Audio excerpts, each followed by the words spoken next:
In total, my total savings comes out to $1,000. I'm a 27-year-old attorney. I make roughly $258K a year, and this is how I spend my money in New York City.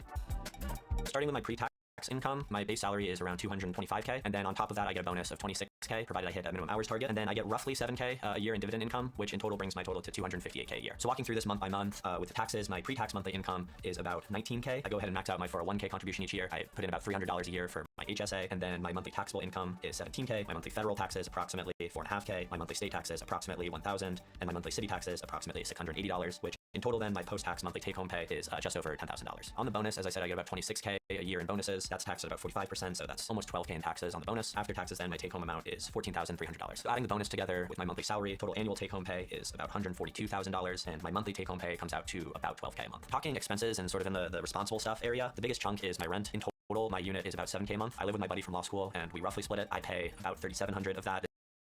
This is a 2-bedroom, 2-bath in the Williamsburg area, which is the area I've been in since law school. And then moving on from that, my groceries expenditure is actually quite low. It's about $100. It used to be a lot higher, but my firm gives me free breakfast and free lunch, dinner if I'm there late, so I usually don't cook as much as I used to, so it's a pretty low monthly amount. Moving on to the utilities for my unit, my share of that is just over $100 a month. I don't have any student loans, I don't have any credit card debt, so nothing there. For my investments, I try and contribute probably roughly $3,500 a month, and what I look for there is just things that are as low fee as possible. I go for index funds, preferably ETFs, and I really try and just kind of set it and forget it and be very passive with my investing. Aside from that, my laundry costs are $0 because we do have a free in-unit laundry. I do not own a car in New York because I really just prefer the public transit, which comes out to $160 a month, which I think is, I don't know, roughly the max that you can pay for your subway. I ride that in every day. So in total, my total responsible spending is about $7,500. Moving on from the responsible stuff and then into the irresponsible stuff, in the fun/random category, I put about $200, and I kind of lumped into their concert tickets and movie tickets. On the alcohol part, I put $400. I would not say that's all for me. I think I find myself like buying rounds for drinks for people when I'm out. But one of the big reasons I live in Williamsburg is how many good bars there are in the area. Places like Duck Duck, spots like Pete's Candy Store, I think are really great bars that I like to try and visit. And then Ubers, I try not to Uber very much. I'm a big fan of the subway. I probably take 1 or 2 a month, so that's about $40, which brings my total irresponsible spending down to $650 a month. And then in the bonus spending, the biggest thing here is going to be eating out. I do eat out a lot. I think it's just one of the big perks of living in New York. So I have $900 down per month for that. As of now, my favorite restaurant, pretty close to where I am in Williamsburg, is called Soleil Soleil. Maybe we'll throw the name up or something, I don't know, but it's a cool spot. Pretty recently opened. It's run by this couple, and they're great, so highly recommend there. Travel, that varies a lot. I think I put $200 a month for the average, but it can be anywhere from $0 to pretty recently before the summer ended, I was in Japan and Indonesia, and that was probably $1,500, so it can range a lot. Gym/fitness.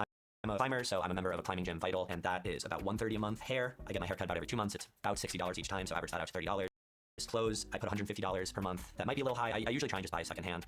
There's a lot of good secondhand thrift stores in the city, so I try and take advantage of that. Coffee, I don't drink coffee, so that's at $0. And then subscriptions, I also put at $0. The only one I really use is Spotify. I'm still on my parents' plan, so not much there, which brings my total bonus spending to $1,410 a month about. So in terms of my saving goals, short or long term, I don't have anything crazy or any like fixed dollar amount I'm trying to hit. I really would just like to continue to grow my investments. I am interested in home ownership, obviously, at some point, but I don't think I see that here in New York, frankly. The price of owning a home in New York is just a lot, and so I think I'll save for it and continue saving for it, but it's not something that right now that I'm thinking about or here in New York that I'm thinking about. So for my savings, my 401k, as I said, I try and max it out each year. I started at my law firm somewhat recently, so right now my 401k is about $25,000, maybe a bit higher right now. On cash, I try and keep about $25,000 liquid. That's what I feel comfortable with. And then for my other investments, which is mostly stocks and ETFs and index funds, that's about $250,000. Again, there, I really just try and target things that are as low cost and low fee as possible. I'm also very fortunate. When I was pretty young, my grandpa gave me some Google stock, so that appreciated a lot, obviously, since I was, I don't know, 8 years old or whatever. In total, my total savings comes out to $300,000.